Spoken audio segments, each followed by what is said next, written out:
Was mich halt am Tuning begeistert, ist einfach dieses Individuelle. Und das versuche ich auch an meine Kinder weiterzugeben. Wo es dann hieß, beide Seitenteile lackieren, ja, kommen dann natürlich die Kumpels auch direkt drauf an. Grüße gehen raus an Patrick. Wenn man doch lackieren müsste, könnte man ja auch gegebenenfalls die Karosserie verbreitern.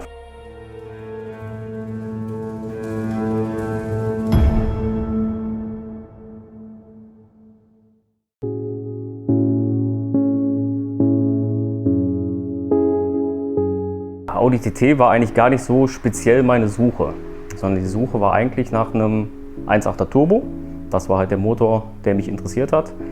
Ja, und wie wir das dann alle kennen, sonntagsabends eBay Kleinanzeigen, geht man halt seine ganzen Suchen durch und dann war gar nicht weit entfernt ein Audi TT mit dem 1.8er Turbomotor, den ich gesucht habe.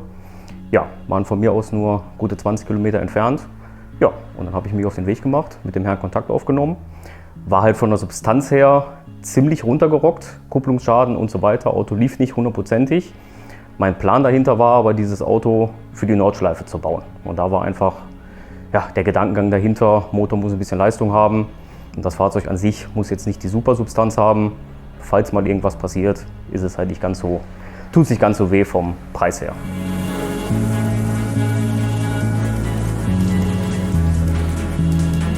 Mein Name ist Jens Lambrecht, ich komme aus dem schönen Örtchen Angenesch und fahre einen Audi TT 8N mit dem 1,8 Liter Turbomotor.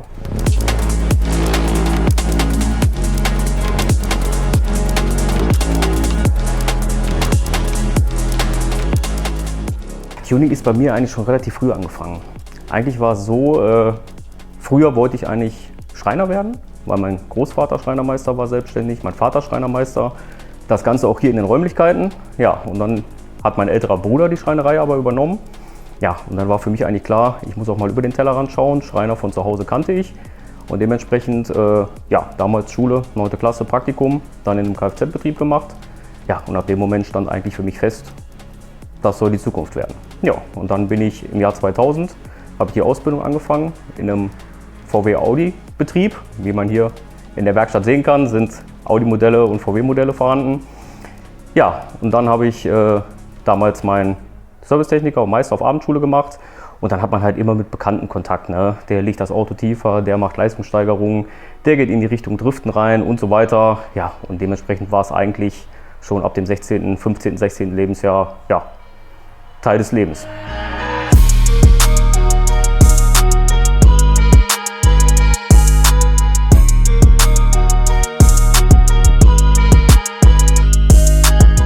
Sauerkrauts, the authentic streetwear brand for petrolheads.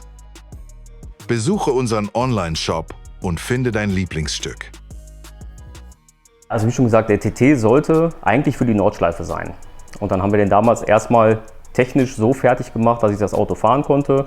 Sprich, es ist eine neue Kupplung reingekommen, einmal alles an Flüssigkeiten und so weiter wurde neu gemacht, dass man einmal Stand 0 hat, das Auto technisch im einwandfreien Zustand hat, Bremse vorne, hinten und so weiter. Ja, und dann für die Nordschleife schaut man natürlich, dass man ein bisschen auf die Sicherheit achtet. Dementsprechend wurden ein paar Schalensitze, ein paar Gurte, Domstrebe vorne, hinten. Ja, dann wurde noch ein Käfig gekauft bei der Firma Pleie. Alles angepasst soweit. Dann gibt es so Notabschalter, die wurden dann noch eingebaut im Fahrzeug, einfach, dass die Sicherheit im Fahrzeug gegeben ist. Ja, natürlich müsste man dann noch so ein bisschen auf die Optik achten. Dann war damals halt eine Folierung drauf im DTM-Design.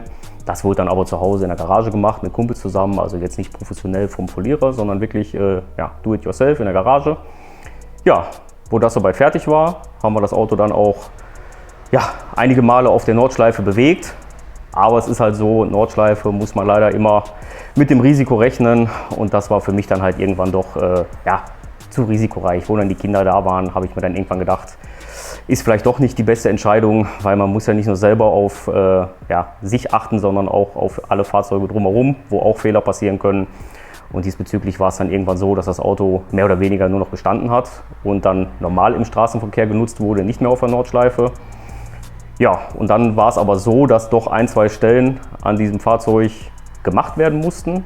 Dementsprechend Seitenteile lackieren und so weiter.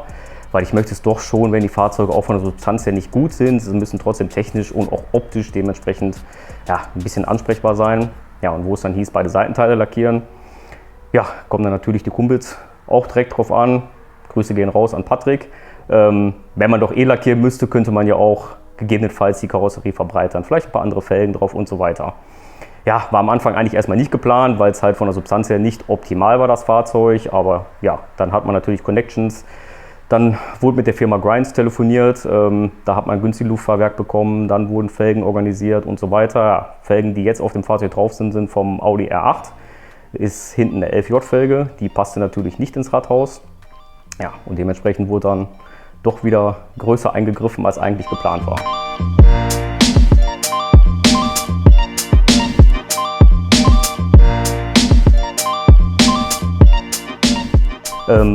Motor ist der ganz normale 1,8 Liter Turbomotor drin, ist leistungsoptimiert, also ist ein Chip-Tuning drin, jetzt nicht bis ans Ende, er wird seine 200 PS haben, was für mich völlig ausreicht. Für Nordschleife war es völlig in Ordnung, auch nicht zu überzüchtet, dementsprechend ja, kann man bequem mit dem Auto fahren und ist auch standhaft, ist auch haltbar.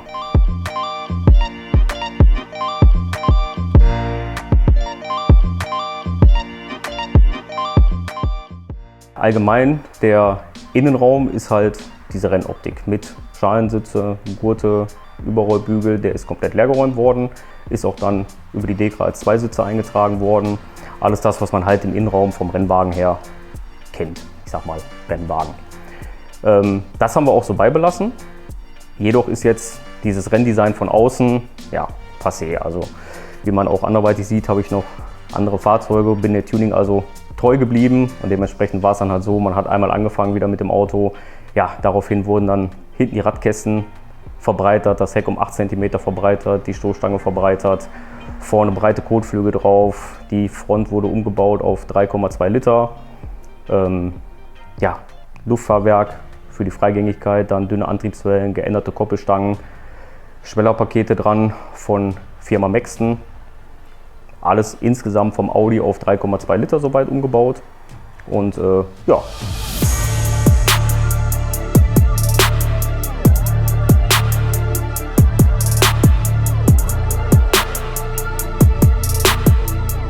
Ja, was bei dem Auto jetzt noch auf der To-Do-Liste ist, damals wurden die R8-Felgen, bin ich sehr, sehr günstig dran gekommen, da ich ja selber bei Audi arbeite.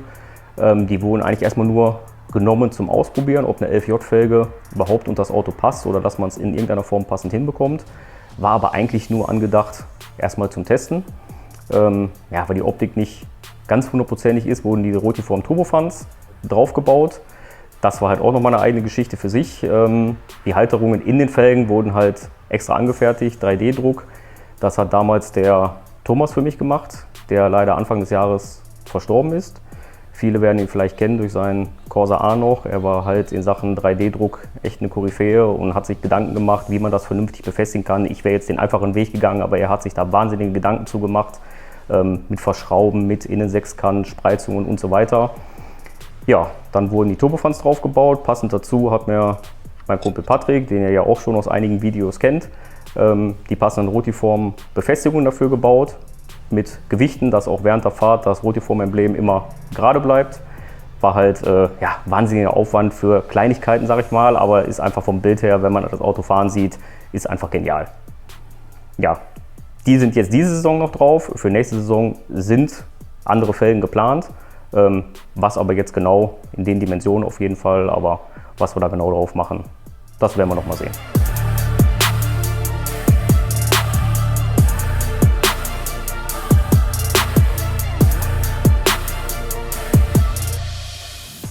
Also fahren von dem Auto, wie gesagt, er war für die Rennstrecke geplant, dementsprechend damals auch ein anderes Fahrwerk drin. Wollte dann damals aber auch diese 3,2 Liter Front haben, die einfach exorbitant teuer ist. Und dann wurde mir damals ein zweites Fahrzeug angeboten, wo diese Front bereits dran war, auch zu einem überschaubaren Kurs. Dann habe ich das Fahrzeug komplett genommen und wo das Fahrzeug dann hier stand, habe ich gesehen, dass noch ein KW gepfeffert Fahrwerk verbaut war, was natürlich optimal war. Das wurde alles umgebaut. Und in Sachen Fahrkomfort für die Rennstrecke, für meine Fähigkeiten völlig ausreichend, super vom Fahrverhalten her. Durch dieses Leerräumen im Innenraum hat man einfach auch einen wahnsinnigen Klang, wenn man mit dem Auto fährt.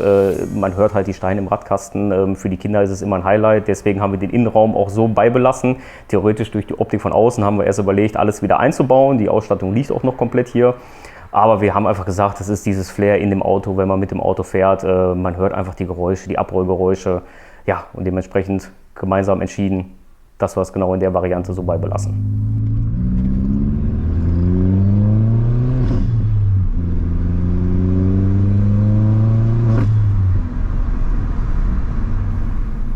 Jetzt wurde es natürlich geändert halt mit diesem Luftfahrwerk. Das ist natürlich jetzt keine Frage mehr für die Rennstrecke, ist jetzt einfach nur noch für die Optik da und fährt sich trotzdem super. Grinds, super Fahrwerk, super Air-Kit, alles wunderbar. Aber ich sag mal, für die Rennstrecke würde ich es jetzt nicht mehr einsetzen.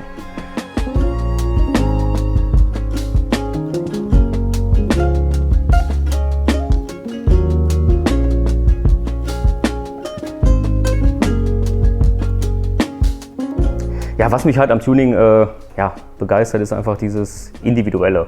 Und das versuche ich auch an meine Kinder weiterzugeben. Es ist halt schön, wir wohnen hier sehr ländlich, wir haben die Größe und sei es von Autos tiefer legen bis Autos höher legen, ob wir alte Traktoren restaurieren oder an einem Mofa rumschrauben oder am Quad schrauben, das versuche ich halt auch meinen Kindern beizubringen oder mit ins Boot zu holen, wo die auch toi toi toi bis jetzt wahnsinnig viel Spaß dran haben. Und versuche denen so dieses Hobby ein bisschen mit auf den Weg zu geben. Ob es für immer bestehen bleibt, wird man schauen, aber bis jetzt macht es ihnen auf jeden Fall richtig Spaß.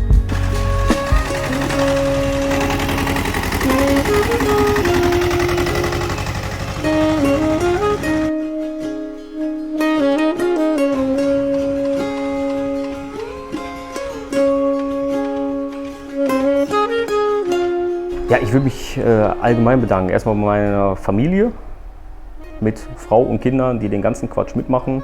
Ihr seht wahrscheinlich in dem Video auch noch die anderen Fahrzeuge. Da geht ein ganz großes Dankeschön raus. Ja, dann natürlich an meine Kumpels, Michael, der heute beim Dreh geholfen hat, Patrick, der bei vielen Sachen geholfen hat und dann auch bei Firmen, die mich unterstützt haben. Ganz besonders bei den ganzen Lackiererfirmen, denen ich oftmals auf die Nerven gehe. Früher die Firma Kühn, dann die Firma Smart Pro, Firma Starlack, Mike Pöhn in Kevelaer. Ja, das sind Firmen, wo ich doch mich bedanken möchte, dass ihr mich bei meinen Projekten doch so unterstützt. Ja, vielen lieben Dank fürs Zuschauen. Ich hoffe, das Video hat euch gefallen. Würde mich freuen, wenn ihr ein Like da lasst und den Kanal von Sauerkrauts abonniert. Und wenn ihr noch Fragen zum Auto habt, schreibt es gerne in die Kommentare. Und wir schauen, dass wir uns auf den nächsten Treffen sehen werden. Dankeschön. Tschüss.